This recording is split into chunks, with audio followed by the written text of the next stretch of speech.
नमस्कार, आप देख रहे हैं इंडिया न्यूज का digital platform India news national और ये विशेष कार्यक्रम है अंदर की बात। अंदर की बात में आज हम बात करेंगे मनीष तिवारी ने जो कांग्रेस पार्टी पर नया किताब बम फोड़ा है उसके बारे में समझेंगे। मनीष तिवारी ने अपनी एक नई किताब लिखी है और इस किताब में उन्होंने जिक्र किया है 26/11 जो मुंबई में हमला हुआ था और इस हमले को लेकर के उन्होंने अपनी ही पार्टी पर निशाना साधा है। उन्होंने कहा कि इस वक्त जिस तरीके से कार्रवाई करनी चाहिए थी भारत को, वो कार्रवाई नहीं हुई और ये कमजोरी की निशानी है। पहली सूरत में ये जब बयान सामने आया, ये किताब में लिखी हुई बात सामने आई, तब सर आपने इसको कैसे लिया, कैसे देखा इसको आपने? आदित्य, राजनीति में किताबों का आना, किताबों के जरिए विवाद का पैदा किया जाना और उन विवादों के बीच से अपने लिए कोई विकल्प या रास्ता तलाशना या फिर उसको देखना, ये नई बात नहीं है। लेकिन मनीष तिवारी केंद्रीय मंत्री भी रहे हैं और लंबे समय से कांग्रेस के नेता हैं और दिग्गज नेताओं में वो शुमार होते हैं।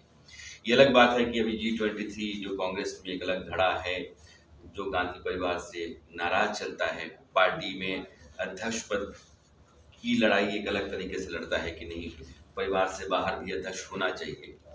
उनके जरिए या उनकी किताब में इस तरह का बात आना, कांग्रेस के अब तक की जो उसकी राजनीति रही है और सत्ता में कांग्रेस रही है, मुझे लगता है कि चीन के युद्ध के बाद ये दूसरा बड़ा सवाल है और बहुत संगीन सवाल है।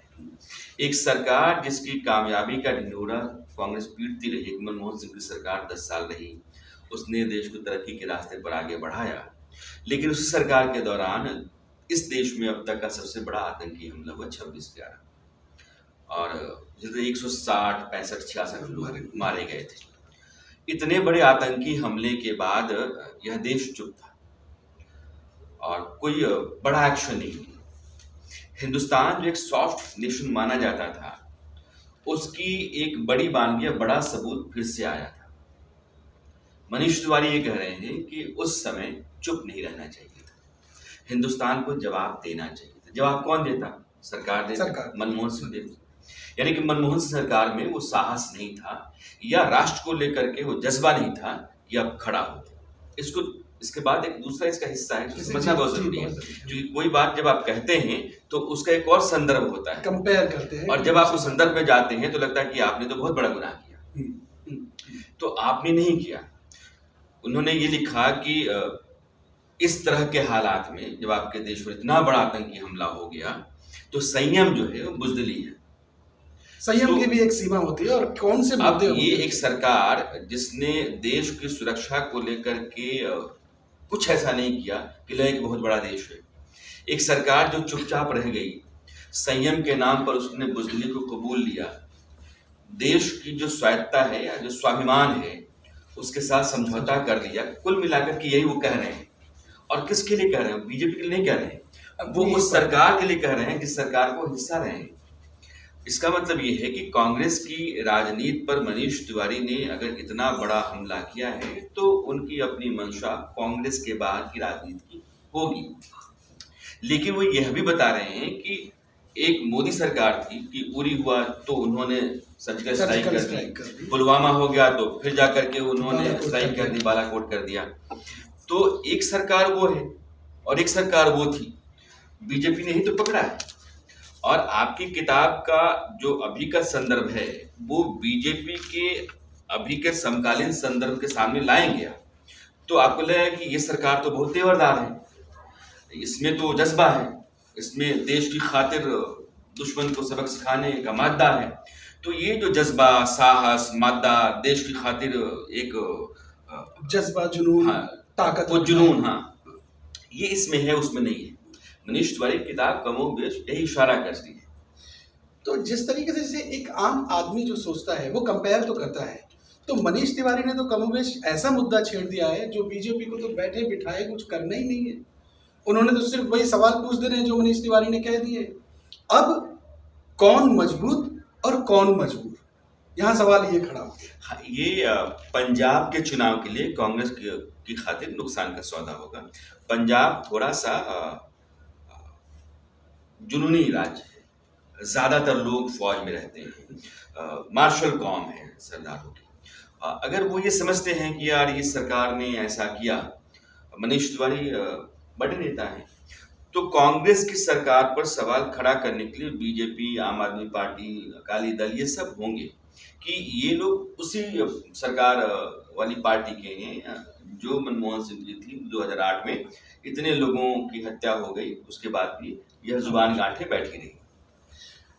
अच्छा, इसमें एक चीज़ मैं फिर दोबारा वही वापस लौटूंगा G23 पर। G23 क्यों खड़ा हुआ, किस लिए खड़ा हुआ, क्या उनके सवाल थे? वो तो संगठन, कांग्रेस अध्यक्ष, इन सब की बात कर रहे थे, और अब धीरे धीरे बात जो है वो दूसरी दिशा में जाती जा रही है। तो कांग्रेस पार्टी आखिर क्यों नहीं समझ पा रही है, इस G23 को एड्रेस क्यों नहीं कर पा रहे हैं, ये प्रॉब्लम क्या है, और इसके नफे नुकसान क्या राहुल गांधी, सोनिया गांधी, प्रियंका गांधी वाड्रा, क्या ये समझ नहीं पा रहे हैं? मुझे लगता है कि ये एक ईगो क्लैश है। गांधी परिवार को अ, कहीं न कहीं यह अंदाज़ा रहा है कि पार्टी अगर है तो पार्टी हमारी है, और पार्टी किसी के कहने से चलेगी, किसी की कमान रहेगी तो हमारी रहेगी।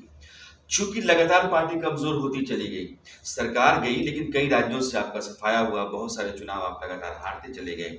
अगर आप ठीक से देखें तो महाराष्ट्र में गठबंधन की सरकार है, कर्नाटक में सरकार थी आपकी धराशायी हो गई, मध्य प्रदेश में थी धराशायी हो गई।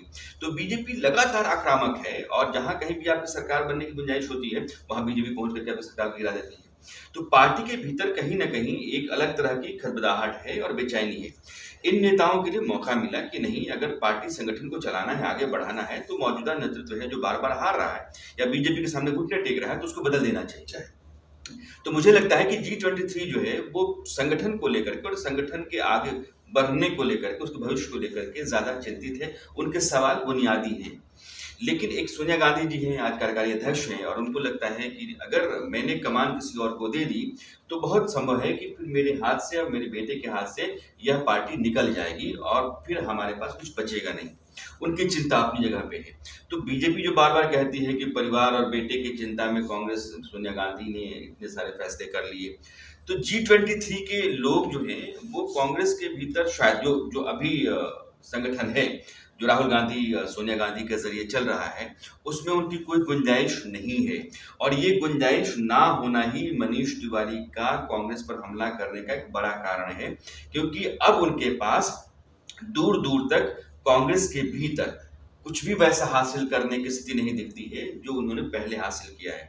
इसलिए पंजाब में बहुत संभव है कि उनकी बातचीत जैसे अरविंद केजरीवाल से चल रही है, वो कैप्टन अमरिंदर सिंह के बहुत ही सिपहसालार हैं, बहुत अच्छे विश्वास पात्र हैं, और पिछला चुनाव जो लोकसभा का वो जीते थे, वो कैप्टन अमरिंदर सिंह ने ही टिकट देकर के उनको संसद तक भेजा था। तो कैप्टन के साथ उनकी स्टैंडिंग ठीक है। बीजेपी केंद्र में है, कैप्टन और बीजेपी चुनाव में उतरेंगे, तो उनके साथ उतरने में, कांग्रेस के साथ रहने में कोई फायदा है नहीं, नुकसान है। सिद्धू से पड़ती नहीं है, चन्नी को आप पसंद नहीं करते हैं, संगठन में कोई पूछ परख नहीं है, तो आपके लिए कांग्रेस अब किसी काम की रही नहीं है। तो अब गुंजाइश जहाँ कहीं भी दिखती है वहाँ बढ़ेंगे, ये उनके लिए काम कर सकता है जो उन्होंने लिखा है। सियासत में टाइमिंग बहुत मैटर करता है। हाँ। एक किताब अभी सलमान खुर्शीद साहब लेके आए थे, जो वो हिंदुत्व की कंपैरिजन कर रहे थे ISIS और बोको हराम से, और एक किताब लेकर के आए हैं मनीष तिवारी जी, जो ये 26/11 में कांग्रेस सरकार की कमजोरी बता रहे हैं। इस टाइमिंग को लेकर के एक तरीके से हम ये मान लें, क्या आगे आने वाला जो बड़े चुनाव, मतलब ये विधानसभा चुनाव है, आपका पंजाब है, आपका यूपी है जिसे बड़ा माना जा रहा है, उत्तराखंड है, इन सब में एक तरीके से बीजेपी के लिए बहुत सुंदर रास्ता उन्होंने खोल दिया। इन दोनों किताबों ने, सलमान खुर्शीद की किताब बाद में भी आ सकती थी, 3 महीने बाद, मनीष तिवारी की भी आ सकती थी। किताबों के आने की मियाद आप आगे पीछे कर सकते हैं, लेकिन अगर किसी समय पे किताब आती है तो उसका अपना एक मकसद होता है, जो आपने कहा। सलमान खुर्शीद अगर हिंदुत्व को बोको हराम से या ISIS से तुलना करते हैं, तो फिर ये बीजेपी के लिए बड़ा मुफीद है कि आपको हिंदुत्व ऐसा लगता है क्या? संघ के लोग, बीजेपी के लोग, या फिर बीजेपी संघ से जुड़े हुए लोग, या फिर उनके हिमायती लोग, समर्थक लोग, या आपको बोको हराम और ISIS दिखते हैं? यह बात जब लोगों के बीच में पार्टी नेता बोलेंगे तो यह, इसका रिएक्शन उल्टा होगा, फिर वो बीजेपी के हक में जाएगा। और मनीष तिवारी जो कह रहे हैं वो मनमोहन सिंह सरकार से एक दूरी पैदा करेगी। कांग्रेस के साथ मेरा समर्थन अगर कभी रहा भी है, या आज भी मैं सोचता हूँ कि यार मैं फलां पार्टी को पसंद नहीं करता हूँ, चलो फलां को विकल्प के तौर पे ले लेता हूँ, कांग्रेस ही सही। लेकिन जैसे मैं सुनता हूँ तो एक नागरिक के तौर पे अब मैं निर्णय की स्थिति में नहीं हूँ। अब मैं फिर से फ्लोटिंग वोट हो गया। अब मैं कहाँ जाऊंगा ये समय तय करेगा। लेकिन मेरे लिए एक अलगाव का कारण पैदा हो गया कि नहीं यार, जब 160-65 लोगों की हत्या करने वाले पाकिस्तान पर आप चढ़े नहीं, तो फिर आपको हम क्यों। तो वो जो अलगाव है उससे कांग्रेस को नुकसान होगा, और दोनों किताबों से कांग्रेस को नुकसान होगा। सर, एक अंतिम सवाल आपसे जानना चाहूँगा, इसका जवाब बहुत लोग जानना चाहते हैं, सोशल मीडिया पे भी बड़ा फ्लोट कर रहे हैं कि सबसे बूढ़ी देश की पार्टी, सबसे पुरानी पार्टी, क्या ये समझ नहीं पा रही है उसके अंदरूनी क्राइसिस क्या है, वो इस सिचुएशन को टैकल करने में, या उसके आसपास जो परामर्शदाता है, जो सलाहकार है, वो क्या बयान दे रहे हैं, किस तरीके की चीज़ें सामने निकल के आ रही है, क्यों वो खुद ब खुद गड्ढे में जा रहे हैं? आपको क्या लगता है?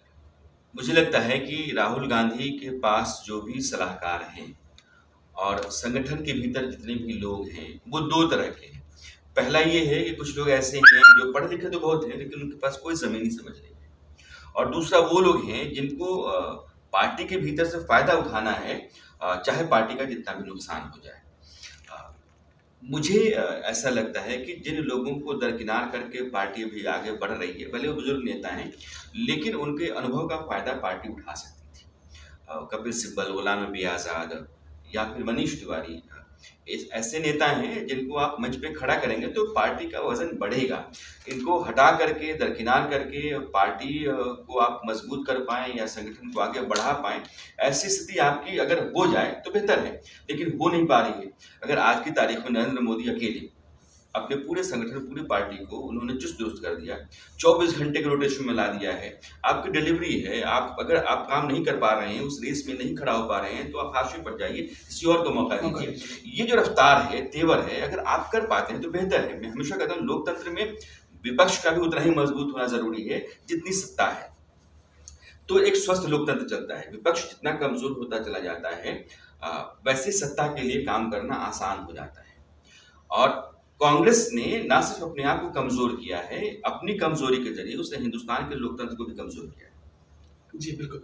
अब चूंकि पंजाब का मामला है और मनीष तिवारी खुद पंजाब से आते हैं, तो जाते जाते एक सवाल और पूछ लेता हूँ सर आपसे। अभी सिद्धू गए थे करतारपुर, वहाँ पर उन्होंने जाकर के इमरान खान को भाई बोल दिया, और यहाँ पर मनीष तिवारी ने वैसे ही ये किताब बम फोड़ दिया है।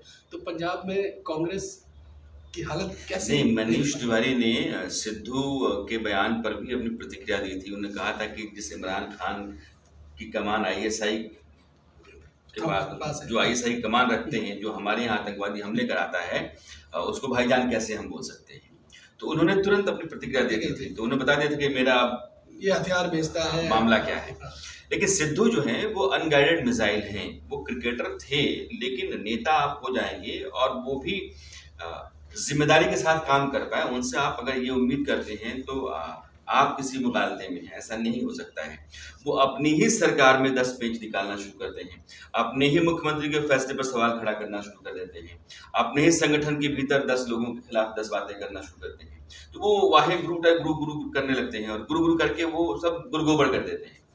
तो उनके साथ एक बहुत जिम्मेदार आदमी, एक जिम्मेदार ओहदा पर बैठा हुआ व्यक्ति, बहुत सारी जिम्मेदारियों को निभाने के साथ जो आपकी सोच, आपका व्यवहार, आपका आचार और एक ग्रेस होना चाहिए, वो नहीं है। क्योंकि आप पार्टी अध्यक्ष राज्य की, और ये छोटा मोटा नहीं है, पार्टी जो सत्ता में है, तो उस पार्टी का अध्यक्ष होकर के, और उसमें भी कैप्टन जैसे कद्दावर नेता को पार्टी ने हाशिए पर डाल दिया आपकी खातिर। तो आपको थोड़ा संतुलित व्यवहार करना चाहिए था, वो नहीं है उनके पास। और उनकी जो उछल कूद है उससे कांग्रेस को नुकसान होगा।